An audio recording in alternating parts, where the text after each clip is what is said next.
Hey, good morning, everybody. Welcome to ShortSalePowerHour.com. I'm Kevin Kauffman, part of Group 4610, Arizona's premier, most funniest, most good-looking short sale team. This guy to my left, he doesn't even need an introduction. That's I bring Coach the Collar. Longhorns and the good-looking part. Keep your horns up. Right on. Fred Weaver is not with us today. Uh-oh. He's in California enjoying himself Yeah. on a nice little vacation. Man, it seems like Fred's always on vacation. Yeah, I don't think he's worked since like January 2nd. I'm pretty sure. Well, no, he put in half a day on the 3rd, actually. Okay. Yeah, but other than that, so anyways, Coach and I are bringing you ShortSalePowerHour.com today, and today's Friday, Right which on. is Forgettable Friday. Forgettable Fridays, baby. Yeah, so I want to bring a little scenario to you guys, and hope you don't mind my notes here, but I'm just gonna show it out there. You may or may not see them there. I don't really care. This one is so ridiculous and forgettable that I just wanted to make sure I got my details right and share them with you, because I'm going to share with you about a listing that Fred and I have had that we actually took in November of 2008. That's a long time ago, Wow. Coach. Yeah, it's a year and 7 months, brother. Yeah, so wow, when you put it that way, that's a little bit Sounds longer bad, than, doesn't it? yeah, that sounds worse than 19 November of months. 08. Yeah. So here's the deal. We took a listing in the Scottsdale, Arizona area, listed it at $330,000 right off the bat. That's what Fred and I thought the home was worth. That's where we listed it. In November of 08. Yeah. Understand, our market in November of 08 was doing this. At about a 14% clip. Yeah, it was pretty nasty fourth quarter of 08. I'll never forget that quarter. Well, we ended up getting an offer at $330,000. Okay. And we took that to the bank, to the servicer, and we said, hey, here's a short sale offer. It's for $330,000, and we believe this is a great offer. It's definitely a savings over foreclosure, and we'd like to be able to work out a short sale with you. And we went through our normal short sale process, and we kept getting rejected, and Fred and I kept fighting, and there was a dispute on the value of the property. Rejected on the value or rejected turned down the file? Yes. Okay. I mean, to be honest with you, I don't remember what the first rejection was, because it was in like January of 09. Yeah. But we continuously got rejected, and it was really weird too, because I remember it felt like this file moved slower than all other files. It was one of those. Did you mention the lender yet, or are you going to do that? No, Okay. I'll tell you what, it was B of A, and I'm not throwing B of A under the bus. I'm just saying sometimes things like this happen. I think at that time everybody knows that's been in Well, short this was sales. before At that time them. they were in a pretty tough spot. Well, here's the crazy part. Actually, the first was Countrywide. The second was a B of A HELOC, to be totally honest. Okay. So, and in the middle of that was this sort of merger thing that they did, which kind of let's just say convoluted process. That's a good way to say it. So, anyways, we 330 completely rejected. We fought it for months. We fought on the value, fought everything, could not get the deal done. Eventually, the buyers got tired of waiting. I can't blame them, and they went away. So we went back to active. Got a couple more offers. Finally got another offer at $270,000. So $60,000 less than our first offer. Oh wow! So your first buyer that you don't blame for walk-in, basically, they took advantage of the opportunity not to overpay for the property. Yeah, they probably went out and bought another property at a significant $60,000 discount at least. Wow. We had another offer come in at $270,000 a few months later. Rejected again. Could not get past it, and by the time we could overcome it, those buyers were gone. Wow. So now we're back to active on the market again, and we get another offer, $265,000. Rejected again. Can't get the deal done before the buyers walked. So obviously this is a little bit of a frustrating file for Fred and I, because we're not used to, we go through, one or two buyers occasionally, not all the time, but to get through 4 and 5 buyers it's been challenging. So we finally did get one offer approved first quarter of this year, 2010, and it was for $255,000. Okay. Was the purchase price. I don't have the net proceeds right off the top of my head. Got it approved finally after about 6 weeks after it was submitted to the investor, right? Wow. When it takes 6 weeks after submitting to the investor, something fishy's going on. Okay. And understand we're challenging and escalating all throughout this process. It was just one of those files. And got the deal approved. Buyers walked after they did their inspection.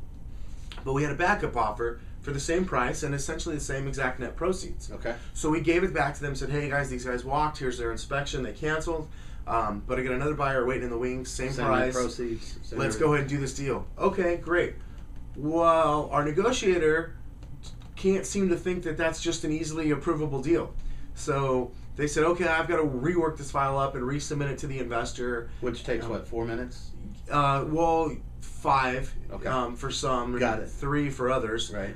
So file gets submitted. But y'all get the gist. File gets submitted, and it takes them 30 days to get us an approval. Actually, not even an approval. We actually got a rejection. We got rejected. That's what we were told by our negotiator.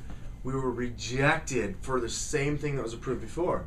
So what did we do? We questioned that. But here's the deal. We were fed up at this point. We didn't just question the servicer. We went directly to the investor and opened up a case with them and started working with them, gave them the loan number. Which is absolutely necessary, quite frankly. Oh, it's totally necessary. And it's not lender specific. It's when it's necessary, do it. It's when it's necessary. Yeah. Now, I'll tell you guys, if you've ever been to our live class, you know that servicer escalations are different than investor escalations, and I will tell you to tread lightly to begin with when you're working with an investor directly, and we did.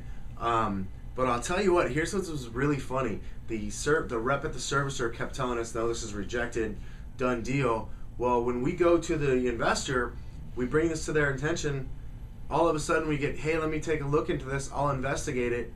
You know what? No, that deal's approved. We actually got the deal reapproved 19 months later for a price significantly lower than what we initially had them, and we knew about it before the servicer knew about it. Wow. So they actually, the investor, Freddie Mac, sent us an approval before, or they didn't send it to us, they notified us that it was approved and that we would be getting our approval letter from B of A in this case, that they would then send it to us. So about an hour later, our negotiator actually lets us know it's approved, and it was kind of fun to let her know that we already knew that because we had been speaking to the investor and gotten her job done that she couldn't do for herself. Rock on. So again, I'm not banging on anybody at B of A or at Freddie Mac, but I'm saying this is Forgettable Friday, and this is what happens sometimes. Coach, you guys, Coach, can I bust it loose for a second? From 330 to 255, they lost an additional $75,000 because they couldn't see past the minutia. And that's not just the 4 price reduction. That's actually 6 or 7 buyers because you had similar offers multiple times. So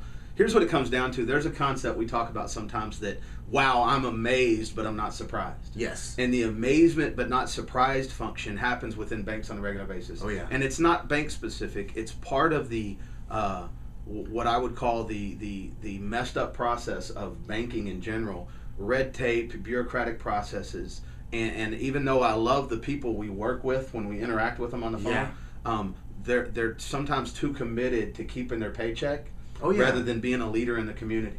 Yeah. Does that make sense? Oh, yeah. And leadership in the community sometimes within your organization calls people out or says, hey, this process doesn't work. Yeah. I'm not committed to procedure number 9 because that's dumb and it's going to lose us money. Yes. And I'd like to see people step up at the, what John Maxwell calls the 360-degree leadership level. From within the organization at different levels, step up.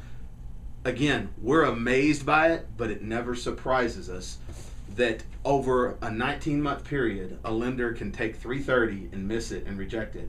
270 and reject it, 260 and reject it, 255, approve it, reject it, but it's actually approved because their processes are so whacked they can't communicate. Yeah, and it's not lender specific; it's everything. It is, and it's a leadership issue. It is. It's a huge leadership issue, and I'll tell you this too. There's definitely. Here's the deal too. There's more going on behind the scenes with this particular file. We've all heard about these things called buybacks, and I'm not saying there's a fight between B of A and Freddie Mac on a buyback on this loan or anything.